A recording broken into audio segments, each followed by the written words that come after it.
Don't adjust your earballs, everybody. It is a new week, and it is a new episode of Breaking Down Security. I am Brian Brake. Mr. Betcher is with me this week. Howdy, y'all. I'm from Texas. Oh, wow. Okay. No, we're going to do that. Mr. Betcher might have had some adult libations earlier. He was supposed to have thawed out by now, but yeah. Well, this is a last-minute podcast, right? Yeah, that is a true statement. And I thought we were going on the weekend, but hey, whatever. Right. So the voice that you don't hear is Miss Berlin again. I found out that she had some. Are you serious? What happened?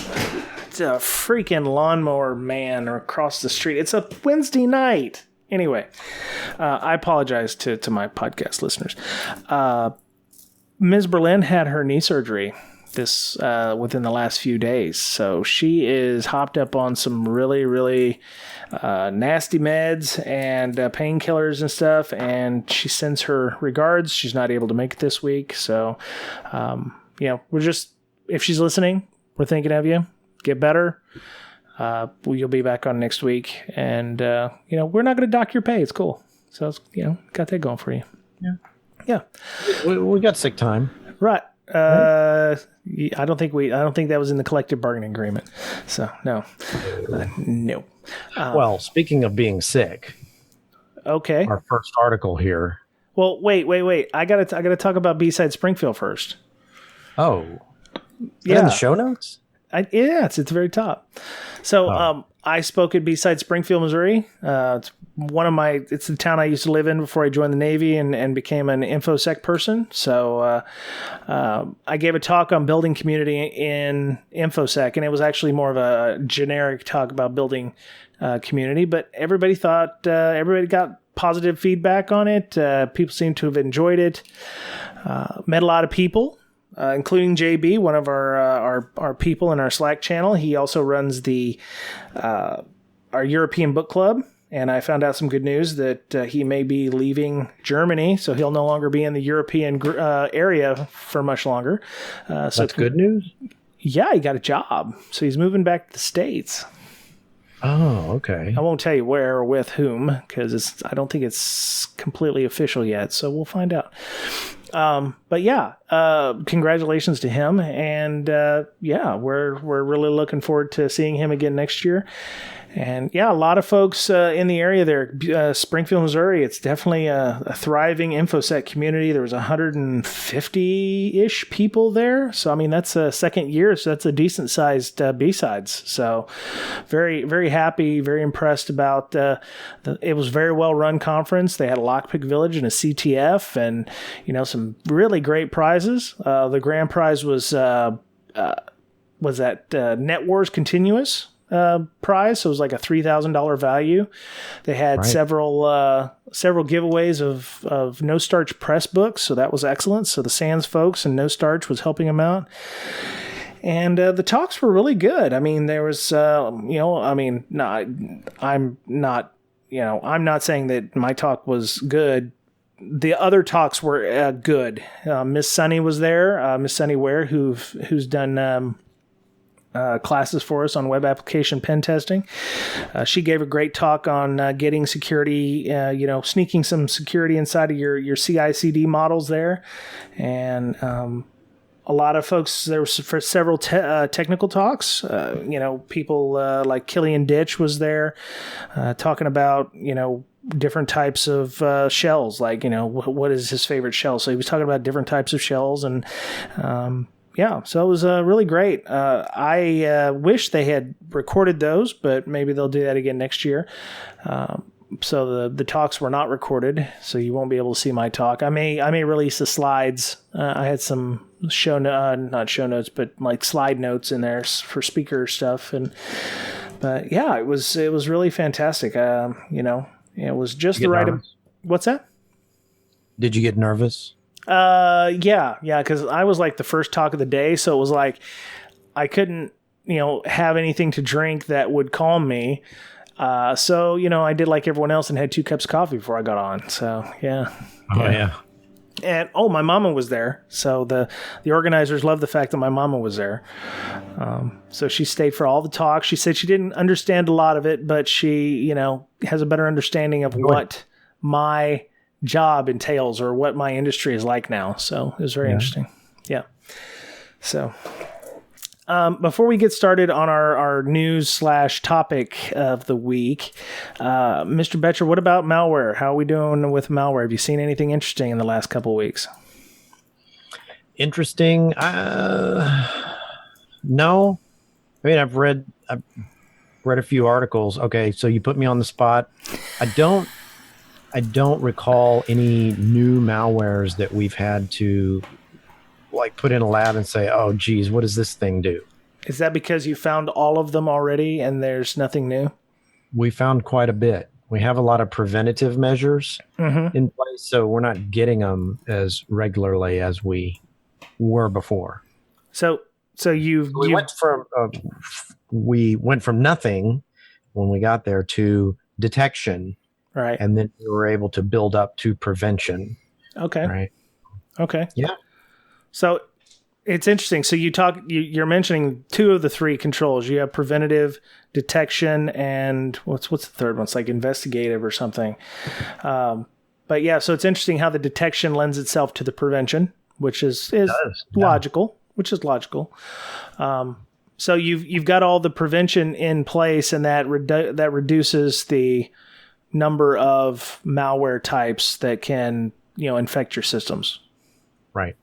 And how are you pushing out? Are you pushing out changes to the systems themselves, or are you putting those preventative measures in an IDS, or are you doing a little of both? It's a combination. I mean, we had to get in the detections first, right? And then we could see what was going on in the environment, make a case for either getting some tools in place or implementing what we already had and just flipping switches, things like that, to turn on prevention. And in some cases, we would go to, say, the product owner, and we would say, hey, we're seeing X, Y, and Z. You probably don't want that. Here's the data to prove it, and here's what it would be if we turned on prevention for you. Your data load would be less, your productivity would increase, et cetera, et cetera. We'd make that case, right? And then we would get them to agree, or they would agree to say, you know what, let's turn on these security tools. I know it's a risk, but I think the benefit of turning them on outweigh the risks. So if you present it with that kind of data, they're more likely to be on board with some of the changes you make. Otherwise, it's all about uptime. Right. Well, I don't want my junk crashing because we're trying to prevent something that doesn't exist. If it does exist and you show them it exists, then they're more likely to be on board. Yeah. So you build those relationships along the way. Right. So you've taken these various indicators of compromise, or after something's been done, and you're taking it and making preventative measures. This sounds a lot like, and I hate to keep going back to our Slack, but somebody had asked for a threat hunting channel this week, and I was like, I don't know why I would, why that would be a good thing to have. And their answer was something like, well, if we're hunting malware, we're the blue team, and this is not necessarily a blue team thing. Could also be red team. We're wanting to look for indicators of compromise. So, this helps us, understand what other people are going through. So I created it for them, and they're working out various things inside of our Slack right now in the threat hunting channel. So I'm very interested in seeing what they do with it. Proactively searching the network for a threat or intrusion. Yeah, that's what they put the channel purpose was. So a couple of the guys in there are actually thinking about setting up a monthly information sharing type thing. So apparently we're getting into the ISAC region of sharing of information. So I find that interesting if we can make it work. So yeah. So That's cool. I'm looking for it right now. yeah, it's called threat hunting. Yeah. When was this? I put it up, I don't know, a couple days ago. Because, one of the things I did with community building talk was I was like, you got to follow like the improv method. You can't say no to somebody. So you kind of need to say yes and then figure out if it's going to be viable and let them find out if it's going to be viable or not. Sometimes, you need to steer them in certain directions, but you don't always need to, say no. Especially if it's, sounds even half nice. So, yeah, we've got 17 people in there now, but there's going to be a lot more people, I would think, helping out with this. They're going to do a monthly. I'm number 17. So, okay, cool. Threat hunting, you didn't hear about it that much. Yeah. I remember on my interview with Ed Scotus, he had mentioned it, and I had not heard that before. Right. He mentioned it to me for the first time hearing it. He said, we got to make defending networks cool, right? So we're calling them or we're calling them hunters, right? We got the pen testers or the attackers, and then we have the hunters. Yeah. So that was the first I've heard of it, and that was what our 10th or 15th episode ever, right? And it's on the upswing, big time. Companies are starting to realize that, they need somebody who's good at finding these threats in the environment, right? Somebody who knows what to look for and how to define scope and all that stuff. Yeah. So I think incident response, it's another branch, right, of incident response. Sure. It's the hunt team or defer.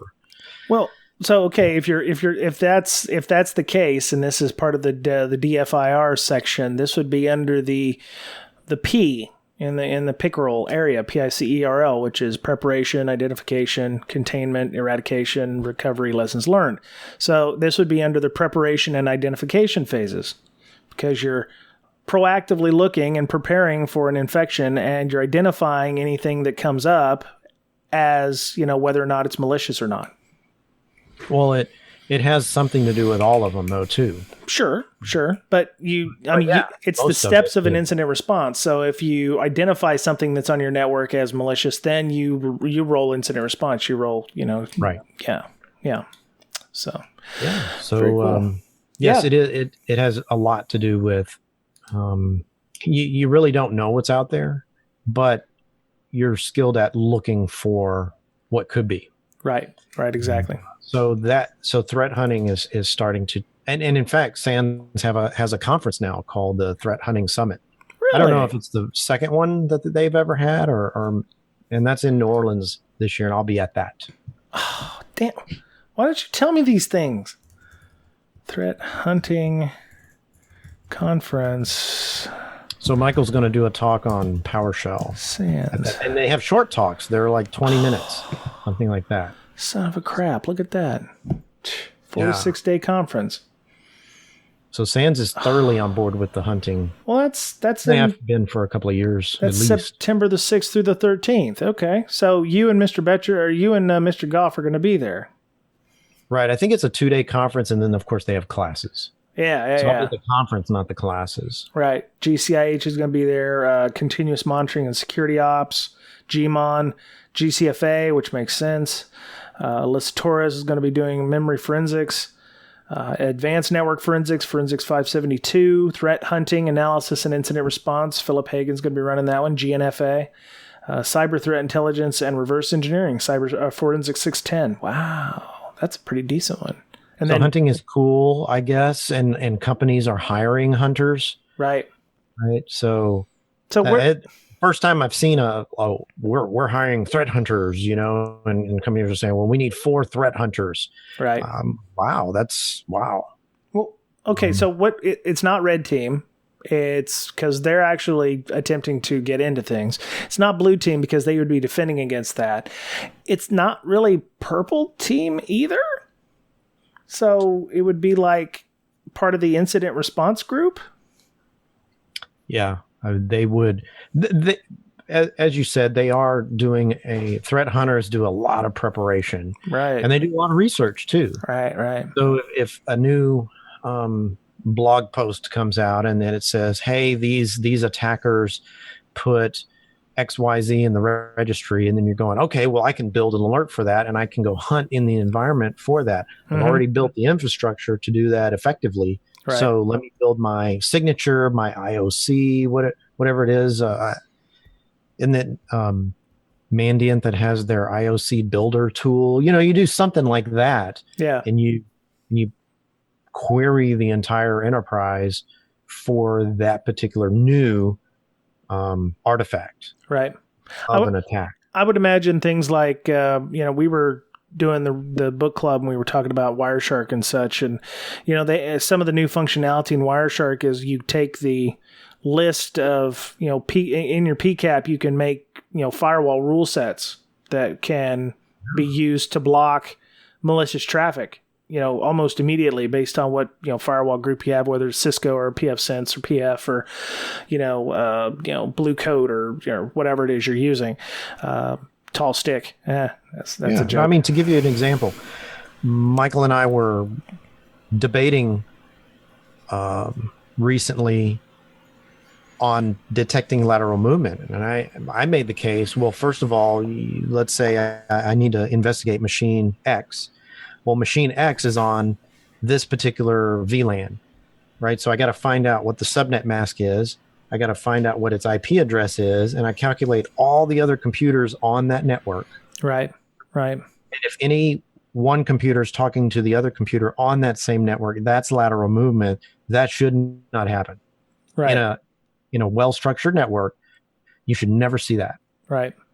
And so that would be an indicator. That would be something to go look at. Now, maybe somebody put a test server on the same network as their workstations, right? Which would not be a good architecture, but you might have to whitelist that or move that server to some other network so that you don't have that lateral movement all the time. It's not good practice to have servers and workstations on the same network, but I understand that some organizations have to do that for whatever reason, or they're too small to have the north-south network going through firewalls or other router devices, things like that. And that's fine. You have to account for that. Maybe it's impossible to detect lateral movement in that way, but it's an easy way to do it. If one IP talks to another and they meet that criteria, send an alert. Right. Well, I mean, this is where things like the security controls, the top 20 security controls are very helpful. You need to have documentation to help you understand where things are, what they're doing, and threat modeling is very helpful for this too, because it's going to, and I'm actually doing some tonight with some engineers in Bangalore for work. But the problem is that a lot of organizations still don't have up-to-date data flow diagrams. They don't have network diagrams. They still don't know where all their stuff is. And threat modeling can often help with certain things. Help you understand the attack surfaces and, what an attacker might be able to pivot through to get access to databases or what have you, which, is your lateral movement thing. If you know which services are being able to connect between A and B, then you can more easily understand, well, I've got NFS version 1 on here. Well, that's a problem all by itself. Or, I've got, SSH connections that are persistent, so people can tunnel through that over basically any port, and they can SSH through persistent connection or, making it easy. So you figuring out your attack surface when you're threat modeling can also help finding these, active, what do you say? Positively searching networks for threats or intrusions. So, you get infected and you should already know how lateral movement is going to be able to occur in your environment. Right. So now, Michael made the case. Well, what if Bob's an admin and he needs to move to Joe's laptop? Well, My thought is Bob should be doing that from a trusted host, not from one laptop to another laptop. Right. Lateral movement, it shouldn't be allowed. And if it is captured somewhere, then either that shouldn't happen with host-based firewalls, or it should be alerted on. Right. Or the attempt. It should be blocked, and here's from moving from detection to prevention. Not only do you detect it at first, but then you could prevent it and alert, right? Yeah. On the attempt right. of lateral movement. So then you might need to investigate Bob's machine, or if for some reason Bob has to go from one laptop to another, then maybe you have to make an exception for Bob, and then Bob's machine becomes high risk because he's whitelisted out of the lateral movement alerting, and you got a red flag there. Right.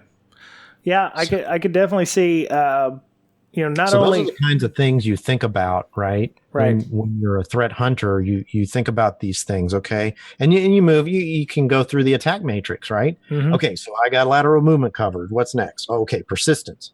What do I need to do about persistence? And you start thinking about these scenarios, and saying, okay, how can I get persistence covered throughout the entire enterprise, right? Right. Yeah, and with your lateral movement, you were talking about Bob, the admin. Bob's going to be a high value asset. Anything that he does is going to have the ability to move laterally. So if he logs in on somebody's computer to do something as an admin, the infected machine could use his credentials or use his access to gain access to other things. Conversely, if Joe, who's not an admin, logs into Bob, the admin's computer, Joe may not have admin rights. What my point was is you're classifying. You have to classify accounts, you have to classify people, and you have to classify machines, low, medium, and high. And if everything lines up correctly, you could have a really bad day depending on what kind of machine it is, because some machines are actually used for other things. You have web server, so if Bob the admin logs in on there with his admin accounts regularly, that could be a bad thing. Credentials can be harvested right out of memory. If Joe does it, you may get a local account or a local user, which can't escalate necessarily. So yeah, those are other things you have to think about. All the lateral movement in the world may not help you if Bob the admin doesn't log in on there. So you may have to. Bad guys would bide their time and wait for Bob the admin to log in on that box. Yeah, and we talked about this last time. You're speaking about analytics, right? Bob normally logs into these 50 machines, but then he steps outside of that. Things like guard duty for AWS, take a look at that and say, well, Bob's never done this before. Maybe you should know about this. And maybe you should check a box to say, oh, yeah, that's fine. And I'll incorporate that rule. Right. But then if he steps outside of those bounds again, I'll alert you. And then you can either check the box or investigate. That sounds like one of the talks that was at B-side Springfield. Actually, wow! Now that you've brought it up like that, so it was a vendor, and it was not a vendor talk. He was he worked for a company that sold a CASB system, which is CASB. Is that the CASB? Cloud Access Security Broker. It's a cloud access security broker. So the idea is that he was discussing how to use this, and also a UEBA, which is baselining user activity and behavior. So he was saying, from the DoD model, they're starting to look at users, and they have like a score that they have based on how shady they're doing right now. So if Joe, like you said, logs into 50 machines and that's his normal duty every day, he's a normal. But all of a sudden, if he starts going over to a different network and logging in, his score goes up. And at a certain point, a threshold is reached and they start limiting the access to things on the network. Now, as a user, if I notice that I can't access something all of a sudden, I'm going to be like, WTF. I can't get to this. I'd be calling admins or whatever. And then maybe the admins don't even know why that I can't no longer check email, or, my mapped drives are gone, or I can't SSH to a specific box. And then they set it at a certain other threshold, assuming that, Joe's, continuing to try to do naughty stuff, which if I was locked out initially, I would probably continue trying to do naughty stuff to attempt to, and I wouldn't even know I'm doing it. But well, see, here's the point. If it weren't you, if it were somebody impersonating you, and either you lost your access and you called the help desk, or the help desk called you because they got an alert. Right. In either case, somebody would know that something's amiss. That's true. That is true. Yeah, and I guess that makes sense. Having those kind of analytics would be great. The way he delivered it, though, it didn't strike me as being the way it needed to be done. There needed to be a better way of maybe. I'm a person who's all or nothing. So if I see something weird going on, I would probably shut everything down, shut it all down now, instead of just, slowly restricting the person, because that's coming from from a blue team or a vulnerability management side. If it's outside of the norm, then there's probably a nefarious reason for it, whether it be insider threat or external threat. So yeah, and if it's just barely outside the norm, maybe it's okay. But if I'm thinking a typical hack, you're going to see something that far exceeds right normal, right, attempting to so far out there that it's like a I can't think of an analogy, but it's there as bright as the sun, right? Well, it'd be like Joe, non-admin guy, logging into a box, which he normally has access to, but he doesn't have sudo rights. So the first thing he does when he gets in there is he's just trying to spam sudo, or he's trying to SU to different user accounts. That's not something you would normally do. I would imagine you would, swim in your own lane to use a parlance. So if he's trying to SU to root and he doesn't necessarily have access to root, he shouldn't have access to root on that box. That could be one of the flags that would be like, hey, why is he doing that? He should know better. So we're going to start restricting him for a while, and maybe he does it enough. And then all of a sudden, oh, wow, he gained escalated privileges. That's bad. We probably should lock his account. I could understand that.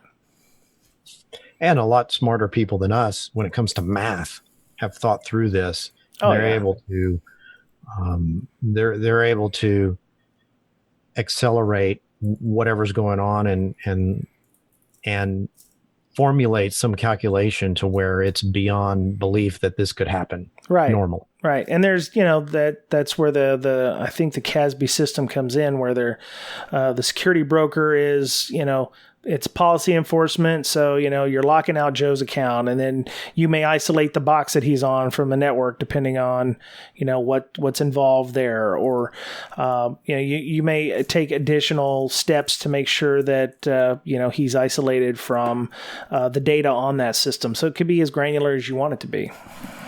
Some people call it AI, but it's, I don't know. Maybe. I don't know enough about that area to call it that. Probably not. We had a guest on, a few months ago talking about it. Was it Allison Miller? Yeah. Talking about that. So, sounds familiar. Yep. So, well, this show went completely different direction than I thought. Yeah, I mean, we had a news story about, healthcare, companies side channeling you and finding information to help raise your insurance rates. And we can talk about that next time if you want. We've gone 30 minutes? Yeah, I'm actually surprised. So I'm cool with that. And then we had another thing that Netflix has released a tool. So we can definitely talk about those next week if Ms. Berlin isn't here. Mr. Betcher, how would people find you to talk about the SANS conference that you might be going to in September? Yes. The talk that Mr. Goff has been accepted to give, and how would they get a hold of you and talk about LogMD or whatever it is they would? Well, you could show up there and I'll be there. I'll also be at DerbyCon. Yes, we're going to be at the Derbies. Yes, we're going to be at the Derbies. You can't miss us. Just look for the booth.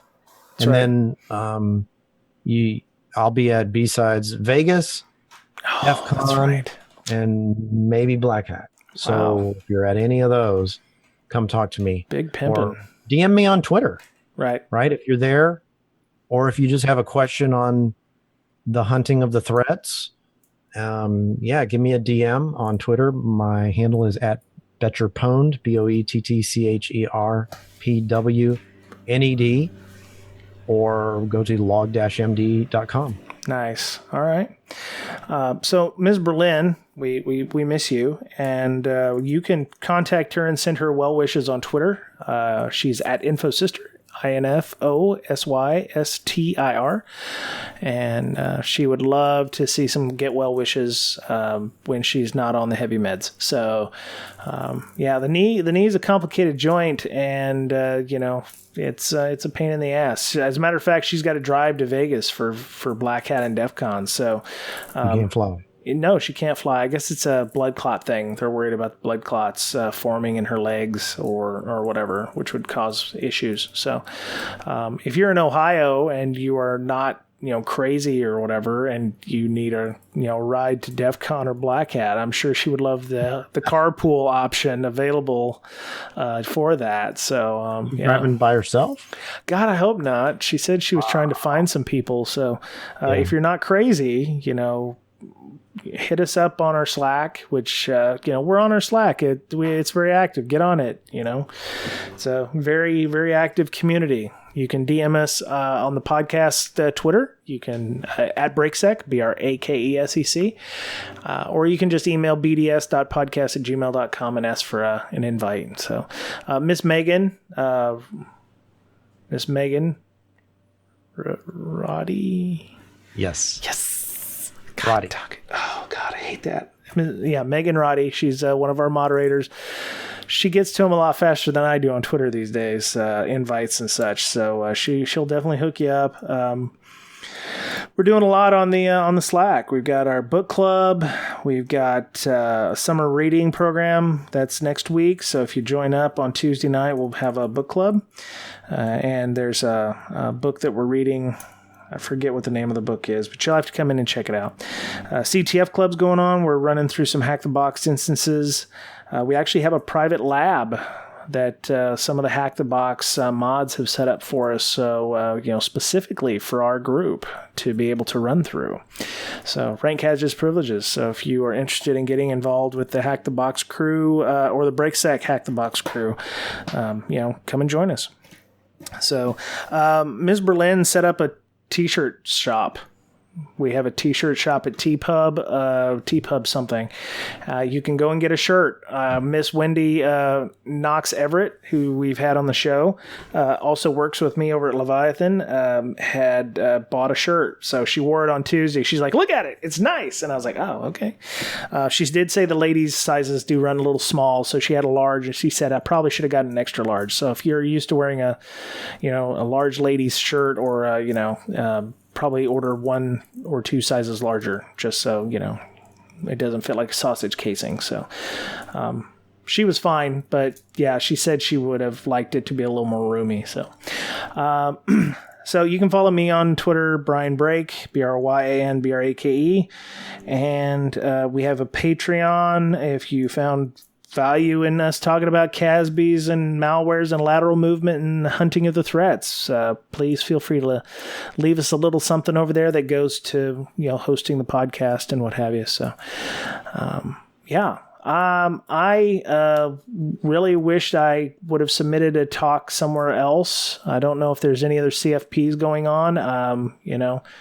I don't even know if it's worth doing the community talk elsewhere. If you have a B-sides or something that you'd like to hear that talk at, I guess I could come and do it. I just have to, submit like everyone else. So if you know of any CFPs or you'd like me to try to put my paper in for consideration, please let me know. So, all right, we're done this week. Mr. Betcher, it's been a pleasure as always, sir. Yes, sir. All right. That's it for Breaking Down Security this week. Have a great week. Be nice to one another. We'll talk to you again soon. Bye-bye.